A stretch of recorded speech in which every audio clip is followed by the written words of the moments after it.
Have you cut someone out of the river of your life based on a definition you now feel like you perceive to be the truth of them? My name is Heather Feather. I am the owner of Rare Bird Medicine, and today's topic is the nature of things. The funny thing about Earth School is many of the perceptions that we hold to be true and that we will state to others are facts. It's a fact, the world is round. We will state them very aggressively and abrasively sometimes in conversations like, how could you think, blah, blah, blah, how could you think not what I think on this topic?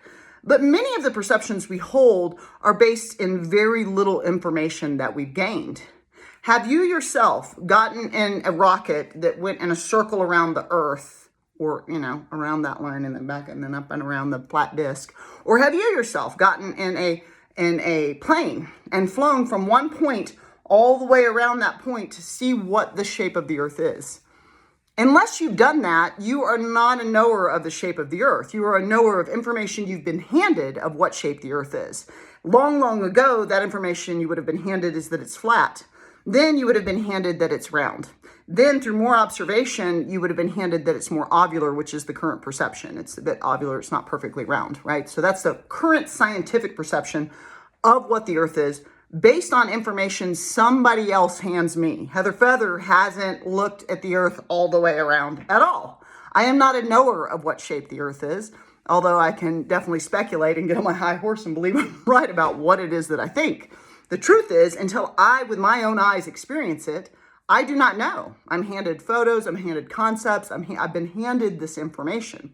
And so I just touch on this point because I'm a multiversal theorist. I think it's all the shapes. I think this is holographic, which is a 2D surface with light refracted, to each their own. But I do not, I think it's round, it's ovular, it's star-shaped, there's infinite multiverses, like whatever. And to each their own. Like that is a system I have chosen to value, is quantum probability based on the microcosmic reality. And I believe that micro and the macro are married and reflect each other, just like we have iris-shaped nebulas and we have an iris, This is just based on my own philosophy system. But let's talk about people. Do you have people in the river of your life that you've decided are a bad guy? Maybe they're a family member that you're definitely not going to go see this holiday season. Maybe there's somebody you definitely don't talk to anymore because they're a jerk and they're abusive and they don't support you and blah, blah, blah, blah. You have a long list of why they're terrible humans. And the perception that you often share with others and the perception you've chosen to hold is how they are not good. And you would advocate that. So I have two people in the river of my life. They've not been getting along for some time. And both of them would say about each other that the other person is abusive, which I find quite interesting. It's like, sounds like you're both fighting and acting like jerks is what it sounds like to me. Sounds like you're both being jerks and not bothering to be compassionate and listen to one another and get along, which is what a human argument is called. If somebody comes up and chops me in the throat and then punches me to the ground, then I would consider that abusive, because that's what abusive is. We have these words and terms we're just throwing around like, you're abusive, and it's like super escalated and dramatic. Like, are you familiar with what abusive is? Just because you're intolerant to not being comfortable and being in agreement with the person that's across from you doesn't mean you're being abused. Sometimes you're being disagreed with quite passionately, quite abrasively, quite honestly and frankly, in a way that you don't like, because you surround yourself with people that constantly agree with you. And so what Heather Feather is wanting to be very clear about in this talk of the nature of things is that sometimes the nature of a person at Earth School, out of the 8.2 billion, is for them consistently to complain, to consistently be selfish, to only think of themselves, to be quite myopic, to be emotionally abusive, to be physically abusive, to be spiritually, sexually, whatever, mentally abusive, They are abrasive. There's not really, you can't point to maybe even 5 instances in which you were enjoying their company and you were loving life with this person. Somebody like that, Heather Feather would always recommend, if it's not what you want in the garden of your life, to get it away from you. There's lots of humans that I love, and when I think of them, I wish the highest and best for them, but I do not engage with them because I'm not interested in smoking crack in an alley and getting drunk tonight. It's just not a vibrational match. I don't judge it. I'm not judging you for the path. I'm not superior. I'm not better than you. I just know I don't want to do those things. So that's not going to be something I'm going to pull into the garden of my life to engage with a bunch. That's a no for me now. Thank you. That's hard pass. You know what I mean? And I used to really think, like, as somebody who was conditioned to be a people pleaser and has this idea that I want to get along with all beings and knows that she loves all beings, that I needed to definitely get along with everybody. I'm aware now. Some people I'm not going to engage with this in this lifetime. However, those people I consistently find lie to me nonstop, have been doing it for years, betray me, take advantage of me. They have more taker energy than giver energy. They tend to use more than offer and share. They're just not a frequency match to what I seek. They're not worse than me. They're not better than me. I don't know everything. I barely know anything. Half the things I think I know were handed to me. They're not things that I have perceived myself. And so it's a little tricky to point to someone and go, you are abusive. And my question to you is, are you doing this with anyone in the river of your life? Perhaps a family member this holiday season, perhaps, a lover, perhaps a friend, and you have defined them as this dark character, the shadowy being. And in the process of doing it, you are completely ignoring every loving thing they've ever done. You're ignoring all the ways they've been supportive and not abusive, all the ways they've been loving and they've been kind, they've been caring, they've been a balm. Things are not necessarily typically solely a poison.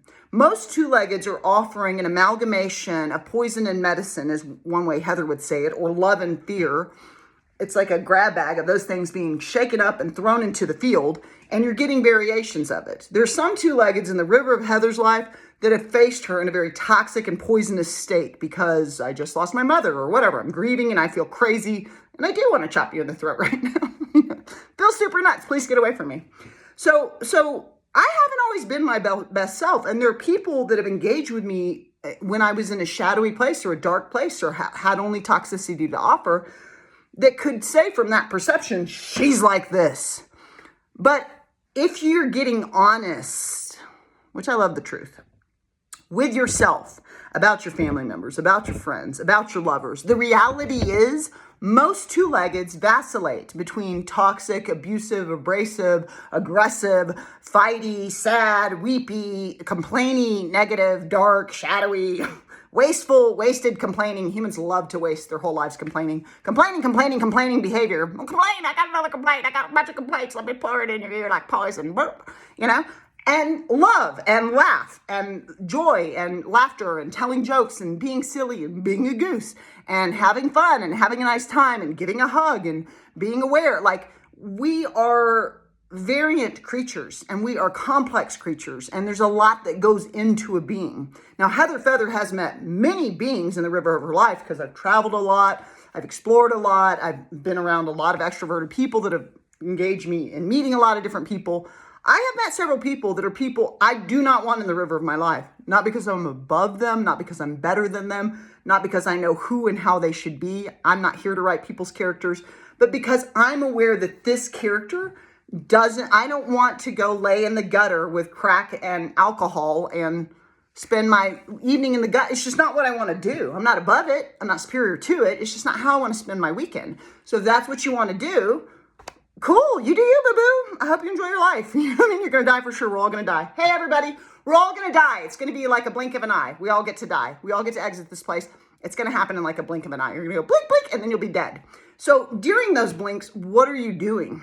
And so it's okay to decide XYZ person. I've had enough iterations of experience. I like to put math on it. 80% of the time that I'm with you, I feel terrible. You complain, you only have negative stories to share, you never have a positive story to share, you only tell me awful things, you continue to contribute to it because you're a powerful, sovereign, autonomous being and could say no at any point, but you don't opt out, which causes you to continue to have terrible stories to tell me because you don't choose to be authoritative in your choices. You are selfish, you tend to take, you don't give. People like that, Heather will navigate out of the river of her life and pray for your greatest graces at a distance from me. May you be blessed. But many people in my life are a complex matrix of things. They are not one thing. And am I capable? Can I remember the times I have been not in a perfectly healed, healthy, happy, medicinal state? And can I have empathy and compassion for those people in the river of my life? And can I practice forgiveness? I forgive you. You're allowed to be human with me. I am a safe space. Is that a choice that I might want to make with those that I say I love? You can always subscribe to Rare Bird Medicine on YouTube. Heather Feather always loves your thoughts. Please share. Happy Thanksgiving.